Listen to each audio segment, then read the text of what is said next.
नमस्कार, मैं शहाना मलिक। आइए रुक करते हैं खबर की ओर। एसआई की बीवी ने पत्रकार वार्ता में पति पर गंभीर आरोप लगाए हैं। पूरा मामला जिला बरेली का है, जहां आशी नाम की पीड़िता की 2020 में शादी हुई थी। शादी के समय अभय प्रताप एक कांस्टेबल के पद पर था। सिपाही से दरोगा बनते ही उसने अपनी पत्नी को छोड़ दिया। दूसरी के चक्कर में तलाक का नोटिस भी भेज दिया। देखिए इस रिपोर्ट में। गाजियाबाद बरेली के थाना इज्जत नगर में 25 अप्रैल 2024 को पीड़िता द्वारा रिपोर्ट दर्ज कराई गई थी। रिपोर्ट के 5 माह बीत जाने के बावजूद बरेली पुलिस दरोगा के खिलाफ कोई कार्रवाई नहीं कर रहा है। आरोपी दरोगा अभय प्रताप सिंह शहर कोतवाली के नया बस अड्डा पुलिस चौकी पर तैनात हैं। दरोगा अभय प्रताप सिंह की पत्नी आशीष सिंह ने सोमवार को मीडिया से बातचीत में अपने पति पर कई गंभीर आरोप लगाए हैं।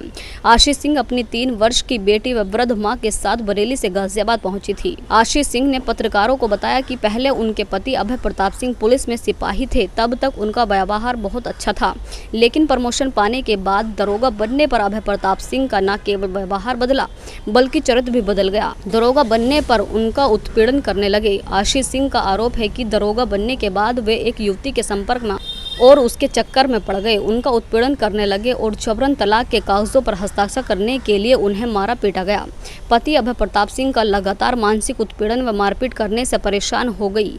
आशीष सिंह का कहना है कि इस मामले में उनकी सास व नंदों ने भी उनके पति का पक्ष लिया और कहा कि उसे अपने हिसाब से जीने का हक है। ससुराल पक्ष व पति द्वारा लगातार उत्पीड़न बढ़ता गया, जिससे कुछ माह पूर्व पीड़िता अपनी मां के घर बरेली आ गई। बावजूद इसके पीड़िता व उसकी बच्ची को ससुराल से कोई न्याय नहीं मिल रहा है और लगातार तलाक का दबाव बनाया जा रहा है। अब पीड़िता को गाजियाबाद पुलिस कमिश्नर से न्याय की उम्मीद है। देखिए इस रिपोर्ट। मेरा नाम आशी अभय प्रताप सिंह है। मैं बरेली की रहने वाली हूँ।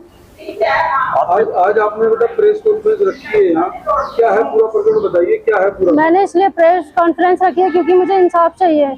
बेटा मामला क्या है? मामला ये है कि मेरे पति गाजियाबाद पुलिस में एसआई के पद पे हैं अभी। मेरी शादी 2020 में हुई थी। वो पहले सिपाही के पद पे थे और हमारा जो भी पारिवारिक था बिल्कुल सही चल रहा था। मेरी शादी को अब 4 साल हो गए, लेकिन 3 साल तक हमारे बीच में सब कुछ अच्छा था और हमारी एक बच्ची भी है जो अब 3 साल की हो चुकी है। लेकिन उनका 2023 में ओपन भर्ती हुई थी दरोगा की, उसमें उनका नाम आ गया। नाम आने के बाद में उनका बिहेवियर में बिल्कुल चेंजेस आ गए मेरे और मेरे बच्चे के प्रति। उनकी जो ट्रेनिंग हुई थी वो ट्रेनिंग गोरखपुर में हुई थी। गोरखपुर में जाने के बाद में उनका एक महिला के साथ में संबंध हो गया। जब से महिला के साथ में उनका संबंध हुआ है तब से वो मुझे छोड़ने की धमकी देते हैं और उन्होंने कोर्ट में तलाक भी डाल दिया है। अब वो मुझे धमकी देते हैं कि अगर तूने मुझे तलाक नहीं दिया तो मैं तुझे तेरे बच्चे को जान से मार दूंगा। मुझे बस इंसाफ चाहिए और मुझे कुछ नहीं चाहिए। क्या नाम है आपके पति का? मेरे पति का नाम अभय प्रताप सिंह है, जो कि अभी ये थाना कोतवाली में पोस्टेड है उप निरीक्षक के पद पे। तो इसमें क्या मांग है आपने जैसे वो न्यायालय पहुंचे थे तो आपकी न्यायालय में गए अभी नहीं गए? मैं भी जा चुकी हूँ, लेकिन मेरी सर कहीं भी सुनवाई नहीं हो रही है। मैंने एफआईआर भी दर्ज कराई है। एफआईआर को दर्ज कराए हुए मेरे 6 महीने हो गए। 6 महीने से कोई भी सुनवाई नहीं हुई है। मैं बरेली में भी चक्कर काट के थक गई हूँ। एसएसपी के वहाँ भी गई थी, यहाँ भी मैं जितने भी जो बड़े अधिकारी हैं गाजियाबाद में, डीसीपी कोतवाली जो एसएचओ है, सबके पास जा चुकी हूँ। मैं आईजी के यहाँ भी गई थी, मेरी कहीं से कोई सुनवाई नहीं हो रही।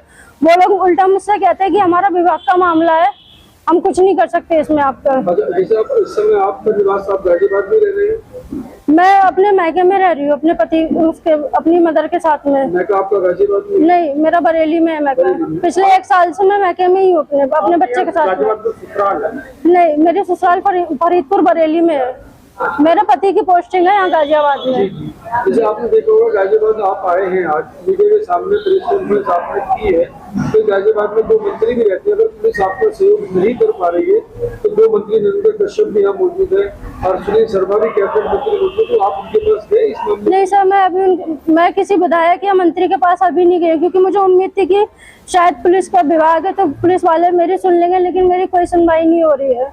अरे जैसे आप नहीं गए, अब जाने की बात आप करें, मुख्यमंत्री पोर्टल पे कुछ आपने डाला है? सर, मैंने मुख्यमंत्री पोर्टल पे भी डाल दिया है। मैंने एप्लीकेशन भी बाय पोस्ट करी थी, आईजी सर के यहाँ भी करी थी, डीसीपी सर के यहाँ भी करी थी, हर जगह मैंने भेज दिया।